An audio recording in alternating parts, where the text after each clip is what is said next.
Welcome to the bird media. నేను మీ పవన్ కృష్ణమూర్తి.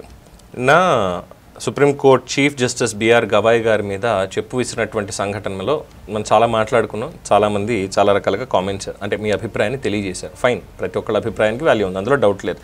అయితే ఆ ఉన్నత స్థానంలో ఉన్నటువంటి వాళ్ళు మాట్లాడేటప్పుడు అంటే ఆన్ ద రికార్డ్ అనేవి కొన్ని ఉంటాయి. అవి రికార్డుల్లో పొందుపరచాలి. ఈవెన్ అసెంబ్లీలో కూడా మనం చూసాం కదా, మనం జరిగినటువంటి గొడవ రికార్డుల నుంచి తొలగించడం అయినది. అంటే అవి అఫీషియల్ కాదు, ఉండవు అని చెప్పని.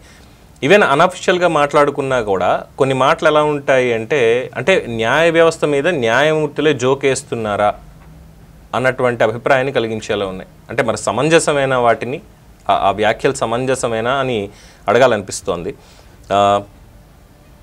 జరిగినటువంటి ఒక విచారణలో భాగంగా supreme court benches funny banter with senior advocates Mukul Rohatgi and Siddharth Luthra on their opposing A politicians bail plea. బెయిల్కి సంబంధించినటువంటి విచారణలో మాట్లాడుతూ ఉన్నప్పుడు జస్టిస్ విక్రమ్నాథ్ గారు మాట్లాడినటువంటి మాట, you are opposing bail, you are councils for all fraudsters of the country, all of you are fraudsters councils in the biggest scams and you are opposing bail. ఇది on record ఉండదు అని చాలామంది అంటున్నారు. They are observers కాబట్టి వాళ్ళు హాస్యానికి మాట్లాడారు అంటున్నారు. అంటే సిద్ధార్థ్ లూథ్రా గారిని ఫ్రాడ్స్టర్కి లాయర్ అంటున్నారు. ఆయన ఒక ఫ్రాడ్స్టర్, ఒక మోసగాళ్ళకి మీరు లాయర్లుగా పనిచేస్తున్నారు కదా, మీరు బెయిల్ని అపోజ్ చేస్తున్నారా? మీరే మోసగాళ్ళకి లాయర్లుగా పనిచేస్తూ ఇక్కడ ఇంకొకళ్ళ దగ్గరికి వచ్చి బెయిల్ని అపోజ్ చేస్తున్నారా మీరు? ఇది ఆయన చేసిన వ్యాఖ్య. ఇక వైసీపీ వాళ్ళు అయితే దాన్ని తీసుకొని చంద్రబాబు నాయుడికి అత్యంత ట్రస్టెడ్ లాయర్గా ఉన్నారు కాబట్టి సిద్ధార్థ్ లూథ్రా ఆయనకి కోర్టు ఇచ్చినటువంటి కితాబ్ ఇది, మోసగాళ్ళ లాయర్ కదా మీరు అని చెప్పి. అంటే ఒక లాయర్ని గౌరవ జడ్జి గారు, సుప్రీంకోర్టు జడ్జి గారు, మీరు మోసగాళ్ళ లాయర్ కదా, బెయిల్ని ఎలాగా అపోజ్ చేస్తారు అని ప్రశ్నించడం అంటే, అది కూడా నవ్వుతూ ప్రశ్నించడం అంటే ఎలా అనుకోవాలి? అంటే కేవలం సిద్ధార్థ్ లూథ్రా మాత్రమే మోసగాళ్ళకి లాయర్గా ఉన్నాడా? మోసగాళ్ళు అని ఎవరిని అంటున్నారు అక్కడ? ఏ బేసిస్ మీద అంటున్నారు? ఎందుకే అన్నది జడ్జిలైనా సరే ఒక డిస్క్రిప్షన్ వాళ్ళకు ఉన్నప్పటికీ కూడా నియంత్రణ అనేది, సోషల్ మీడియా మీద నియంత్రణ, స్వీయ నియంత్రణ ఉండాలి అని సుప్రీంకోర్టు వారు గౌరవార్థం ఏదైతే వ్యాఖ్య చేశారో దానికి కట్టుబడుతూనే మరి అదే సుప్రీంకోర్టులో పనిచేసేటువంటి వాళ్ళకి, న్యాయ అధికారులుగా ఉన్నటువంటి వాళ్ళకి, న్యాయాన్ని సంరక్షించేటువంటి వాళ్ళకి వాళ్ళు కూడా స్వీయ నియంత్రణ అనేది ఉండాలి కదా, ఒక స్వీయ నియంత్రణ వాళ్ళకు ఉండాలి కదా. ఇదే అనుమానం నాకు వచ్చినటువంటిది. విష్ణుమూర్తి విగ్రహం పాడైంది, దాన్ని మళ్ళీ పునఃప్రతిష్ఠ చేయించండి అని అడిగిన దానికి విష్ణుమూర్తి విగ్రహానికి ఏమైతే వెళ్ళి మీ దేవుణ్ణి అడగండి అన్న వ్యాఖ్య అన్యాపదేశంగా ఏదో సరదాగా చేశానని తర్వాత కవర్ చేసుకోవచ్చు. ఎలాగా? అత్యున్నత న్యాయపీఠం మీద కూర్చున్నప్పుడు ఏం మాట్లాడాలనేది వాళ్ళకు కూడా తెలుసు.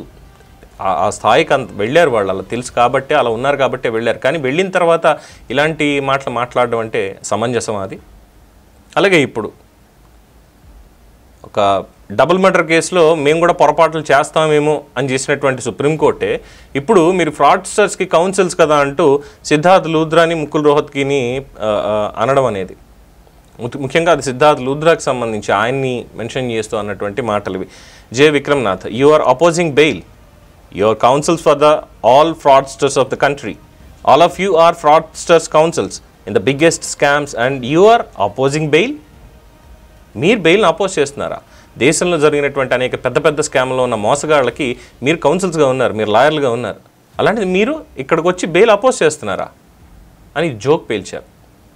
ఇస్ంట్ ఇట్ జోక్ అనుకోవాలా దాన్ని? అంటే సుప్రీంకోర్టు వారు వారికి ఉన్నటువంటి పరిధిలో వాళ్ళు ఏదైనా మనం మాట్లాడచ్చు.